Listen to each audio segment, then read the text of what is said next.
Hello everyone and welcome to my Soap Twist 24 channel. I hope everyone is having a wonderful day. Before we begin, please hit the subscribe button and give this video a thumbs up. As the episode opens, Donna gets caught in the thick of the Brooke/Ridge versus Bill/Katie feud over the usage of the name Logan. Katie claims that her sister doesn't even use the name. It has always been Brooke's bedroom, not Logan's lingerie. Brooke gets hostile and adds, "Your identity is not known. It signifies nothing in the fashion world." In other words, there is only one Logan for Brooke. Brooke. Meanwhile, at the beach home, Will tells Elektra that when he put a parking permit on Dylan's car, he spotted everything inside, so much so that he was convinced she was living in her car. Maybe she's moving, Elektra speculates. That is not the case, Will is confident. Will and Elektra are determined to help Dylan after the opening credits. Elektra informs Will that if he is correct about Dylan, they must help her. How long has she been homeless? Elektra marvels. Could it have been the entire time she'd known Dylan? Surprisingly, the two Richie Riches lament the exorbitant rent in Los Angeles. How did it come to this? Elektra marvels. Will believes that unhoused college students are more widespread than many people realize. While Dylan showers outside, Will searches for vehicular homelessness. Dylan then hears the couple talking inside. There has to be something we can do for her, Elektra insists. Not for nothing, but don't you suppose Will and Elektra could cover Dylan's wages for a year with the $100 they find in the sofa cushions? Brooke and Ridge enrage Katie in Bill's office. Brooke demonstrates her lack of irony by telling Katie, "It's nothing personal." Katie, of course, laughs in her face. It's quite personal. Katie can't believe that after all of her support, Brooke is being treated this way. Ridge, being Ridge, simply says that the problem is settled, despite the fact that it is not, and he and Brooke leave. Katie, alone with Bill, rages that she is the only one who has kept Brooke relevant. Brooke has the audacity to claim their father's name. When Liam arrives, Bill and Katie fill him in, and he agrees that Brooke's claim to the Logan family name is ridiculous. Back at Forrester, Brooke and Ridge express their disbelief at the turn of events. She does not want anything to come between her and Katie, as they are sisters and she adores her. That explains the frown she and Ridge gave Spencer as they departed. See above. Right on cue, Carter arrives, and Ridge and Brooke assign him the duty of ensuring Katie cannot refer to her company as Logan. Carter and Liam work at cross purposes. Brooke later explains to Carter that she copyrighted Logan designs a long time ago. He'll double-check the registration to ensure that everything is in order. Katie's gonna have to name her little startup something else, says Ridge, dismissing his sister-in-law's ambitions. Back at Spencer, Bill tells Katie that she makes the decisions, not Brooke and Ridge. Liam believes Brooke should be there for Katie and assures her that she is not some anonymous figure. "This is just another example of your sister strong-arming you," Bill continues, telling Liam to immediately register the domain name Logan. So, who gets to use the name Logan? As the episode comes to a close, Dylan enters and tells Will and Elektra that she's only between apartments. "I'm good," Dylan says. Elektra urges Dylan to talk to her, so she explains that the place she'd lined up fell through, so she'd stayed at a motel, then she ran out of money, and then, well, she ending up sleeping in her car. "It's my only home." Back at Spencer, Katie is still furious with Brooke, claiming it's her way or the highway. Liam is pleased to inform that Logan's trademark expired a year ago. Brooke and Ridge were laughing at the thought of Katie competing with them. Carter realizes that the trademark has expired. Carter and Liam type as quickly as they can to secure the rights to the name Logan, and the episode concludes with everyone wondering, did you get it? The late afternoon sun slanted through the wide windows of the ancient brick building on West 24th Street, painting long golden stripes across the hardwood floor of Liam Callahan's loft, which now served as both his home and headquarters. He stood at the kitchen island, sleeves drawn up to his elbows, staring at the screen of his laptop, as if it might suddenly change its mind and offer him good news. The name Logan.com remained open, but the trademark search had just yielded a preliminary result. Someone had filed an intent-to-use application for Logan in connection with entertainment services exactly 6 weeks prior. The applicant's identity was only disclosed as a Delaware LLC, but Liam did need to see the entire corporate curtain uncovered to determine who was behind it. Carter Voss. Liam inhaled sharply through his teeth, causing the dog at his feet to elevate her head. He reached down absently to scratch behind her ears, but his gaze never left the screen. Carter had always moved quickly when he smelled blood in the water, and Liam's statement last month that he was now ready to release music under his birth name, Logan Callahan, after years of hiding under the stage name Liam, was unmistakably interpreted as that scent. Carter wanted to possess the moniker before Liam could truly claim it, much like a scavenger does with a fresh kill. Liam paced to the window as he closed the laptop with greater force than necessary. Below, Chelsea traffic crept along the avenue, with holiday lights flashing even though Christmas was still many weeks away. He leaned his face against the cool glass, trying to control the mounting rage in his chest. This was more than just business, it was personal. Carter had spent the last decade profiteering from the demise of the band they had previously shared, transforming their split into his own origin story. He'd preserved the previous band name, the catalog, and every narrative that made him appear like a wounded genius who'd been duped. And now he sought the only thing Liam had left, his real name. His phone vibrated on the countertop. A text from his lawyer. "We can dispute the file, but it will be costly and public. Do you want to proceed?" Liam responded immediately, yes. Whatever the cost. He clicked submit and immediately started another thread, this time to his manager, Sarah. She picked up on the first ring. "You saw the trademark filing," she added, without saying hello. "Yeah. Carter is attempting to force your hand. Either you pay him off for the name, or you fight him in court and give him another year of headlines." "I'm not paying him $1. Liam replied calmly. Sarah was silent for a moment. "Then we fight. But you should know that he's already pitching a documentary called Stealing Logan. He's portraying it as you attempting to destroy the band's heritage by assuming the moniker he created." Liam laughed. A brief, bitter sound. He built. "Right. You are aware that I am on your side. But this is going to turn ugly quickly. Are you ready for folks to dig into everything again?" He closed his eyes.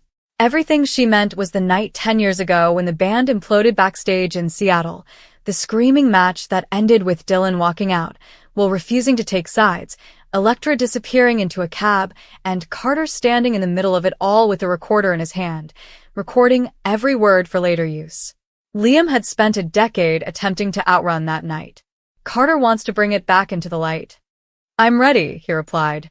Across town, at a glass-walled penthouse overlooking the Hudson, Carter Voss sat at a long teak table surrounded by 3 publicists, 2 lawyers, and 1 extremely frantic assistant holding a tray of green juices that nobody was sipping. The mood was triumphant and almost joyous. Carter leaned back in his chair, arms folded behind his head, smirking at the room like he'd just won a bet that everyone else expected him to lose. "It's perfect," he stated. "He says he's going by Logan again, and we've already secured the trademark. He either comes to the table or spends the next 2 years in court while I release the anniversary box set under the original title. Either way, I win." One of the publicists, a bright woman named Lauren, raised her eyebrows. "What if he fights?" Carter shrugged. "Then he fights. And every article becomes former bandmates in vicious legal dispute over moniker. Guess whose narrative that fits into?" The aide eventually placed the tray down. "Dylan Reed's team just reached out," she explained gently. "He wants to meet. Today, if possible." Carter's smile faltered for the first time. Dylan had been almost absolutely silent since the breakup, releasing only instrumental records under pseudonyms and residing somewhere upstate that no one could quite pinpoint. Dylan's newfound willingness to talk suggested that something had changed. "Set it up," Carter stated. "Here." Dylan Reed stood on the back porch of a little farmhouse 2 hours north of the city, watching fat, sluggish flakes of snow fall. Will Grayson sat on the top step, elbows on his knees, peering at the same white landscape, as if it held answers. Inside, Elektra Kane was making tea, with only the clink of mugs interrupting the silence. Dylan had called them both here with a simple text message. "We need to discuss before things become worse." Will had driven up from Philadelphia without any inquiries. Electra had taken the train from Brooklyn and then a ride-sharing for the final 30 kilometers. They'd arrived within an hour of each other, like they always did, with muscle memory from 1,000 tour buses and hotel lobbies. Dylan now turned to Will. "I can't do this anymore," he admitted. Will looked up. "What do I do? Pretend I don't know what truly happened that night?" Will's expression became absolutely motionless. "Dylan, no." Dylan said softly but firmly. "I've let it go for too long. I assumed that if I remained silent, everything would go away. But it is not receding. It is poisoning everything. Liam is finally trying to move on, but Carter is attempting to bury him once more. And the only way to put an end to it is to reveal the truth." Electra came in the doorway, holding 3 steaming mugs. She handed one to each of them and leaned against the frame. "Which truth, precisely?" she inquired. Her tone was cautious, as it often was when they were near the borders of that night. Dylan put both hands around his mug. That Carter planned the entire fight. That he provoked Liam into speaking the things he did. That he'd already decided to maintain the band name and the masters, and wanted us to appear like the criminals who walked away. Will gazed into his tea. "We all said things we didn't mean." "Not like that," Dylan replied. "Yes, both you and I were angry. But Liam was set up. Carter had been whispering in his ear for weeks, warning him that we were leaving and that we no longer respected his songs. By the time we arrived in Seattle, Liam was completely paranoid. And Carter knows precisely which buttons to press backstage." Electra closed her eyes. "I remember," she stated gently. "I went in right after Liam threw his guitar. Carter was standing there, smiling." Will rubbed his face. "Well, what are you saying? Do you want to become public now? What happens after 10 years? "I want to inform Liam first," Dylan explained. "Then I want to tell the truth wherever it is necessary. Because if we don't, Carter will win again. He's going to own Logan's name and the story for the rest of his life." Electra watched him intently. "So, what about us?" she inquired. "What will happen to the rest of us when this comes out?" Dylan held her eyes steadily. "We finally get to stop carrying it." Will exhaled deeply. "Jesus. I assumed I'd never have to worry about this again." "I understand," Dylan replied. "Me too." They sat silently as the snow fell, covering the countryside in white. Finally, Will spoke. "If we're doing anything, we should do it together. The 3 of us. Liam deserves to hear it from us, not from a lawyer or a media." Electra nodded slowly. "Then let's go to the city tonight." Back in Chelsea, Liam was pacing again when his buzzer went off. He approached the intercom, anticipating Sarah or perhaps the Thai cuisine he had ordered in a moment of weakness. Instead, the little screen displayed 3 familiar faces gathered together, with snowflakes melting in their hair. He froze. Then he pressed the button to allow them in. The elevator ride-up took long. Liam stood in the loft doorway, heart hammering against his ribs. When the doors finally opened, Dylan was the first to exit, followed by Will and Electra. None of them spoke immediately. The dog came over to sniff their boots, tail wagging cautiously. Liam discovered his voice. "Hi." Dylan responded. Will gave a short, awkward wave. Electra merely gazed at him with those dark eyes that used to keep him grounded on stage every night. "Come in," Liam murmured, moving aside. They entered the living room with caution and silence, as if they were approaching a cathedral. Liam motioned to the couch and chairs. They sat. He remained standing. "So," he began, "this is either the best surprise or the worst one." Dylan leaned forward, elbows on knees. "We need to talk about Seattle." Liam's stomach plummeted. "Okay. Not the version everyone thinks they know," Dylan added. Will said, "The real one." "Carter set you up, Lee. He spent weeks convincing you that we were going to leave. He wanted the blowout recorded. He wanted us to appear as if we had abandoned the band." Electra added softly, "We should have informed you sooner. We were afraid. Tired." "I'm ashamed we didn't stop it," Liam said, looking at them. 10 years of bitterness, sleepless nights rehearsing that battle, and believing he'd ruined everything. It all tipped on its axis. "Why now?" he asked, his voice hoarse. "Because Carter is attempting to take your name," Dylan explained. "And we can't let him write the ending anymore." Liam dropped onto the armchair across from them. The dog climbed into his lap, as if sensing a shift. He dug his fingers into her fur. "I thought you all hated me," he admitted gently. "We never hated you," Will replied. "We despised what transpired. We hated that we let Carter win." Electra stood and crossed in front of him. She knelt in front of his chair, taking his hand. "We're sorry it took so long," Liam said, looking at their connected hands and each of their faces. Something tight in his chest gradually began to loosen. Across the river, Carter waited in his penthouse for a meeting that would never occur. Dylan had texted 20 minutes earlier. "Changed my mind. Talk shortly." Carter stared at the message, his thumb hanging above the keyboard. For the first time in years, the grin disappeared. Back in the loft, the four of them talked until the city lights turned on outside the windows. They discussed that night in Seattle, the years since, fear and pride, and the unique type of quiet that develops between people who previously knew each other better than anybody else. They ordered the Thai cuisine Liam had forgotten about and ate it cross-legged on the floor like they were still 25.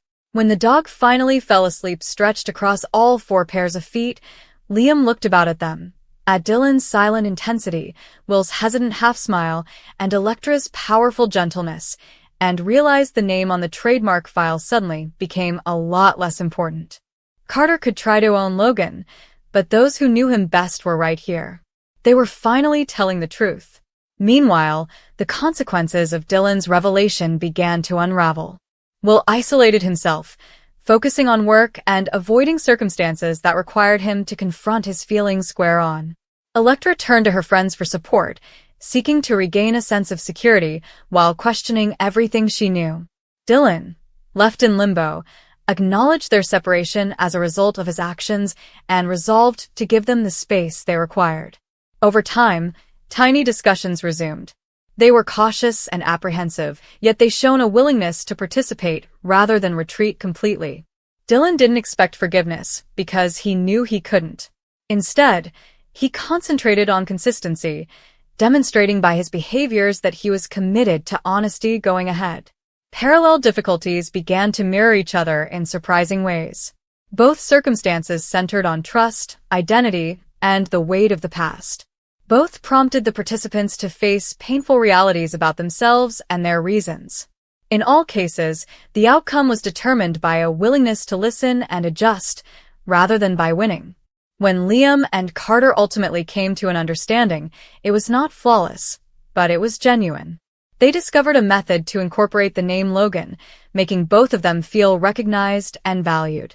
The relief was evident, not only because the issue had been resolved, but also because it was a watershed moment in their relationship. The rivalry that had previously defined them began to give way to something more cooperative, while underlying tension persisted. Dylan, Will, and Electra experienced delayed and more uncertain resolutions. Healing did not proceed in a straight line, and setbacks were unavoidable. However, once the truth was known, it became possible to rebuild on more solid basis. Even when the chats were difficult, they got more in-depth and honest. Trust slowly resurfaced, shaky but real. In the end, neither of them received exactly what they desired. Liam and Carter had to let go of their fixed visions of the future. Dylan had to realize that forgiveness might never come in the way he hoped.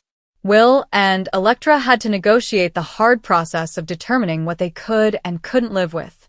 However, through their tribulations, they gained something even more valuable: clarity. The competition to gain the name Logan and the confession that transformed numerous lives were two distinct fights, but they shared a common lesson. Holding on to fear, pride, or concealment just exacerbated the injury. Only through vulnerability, no matter how difficult, did any of them find a way ahead. And if the road ahead remained unknown, it was at least honest, fashioned not by silent resentments or hidden facts, but by openly made decisions, defects exposed.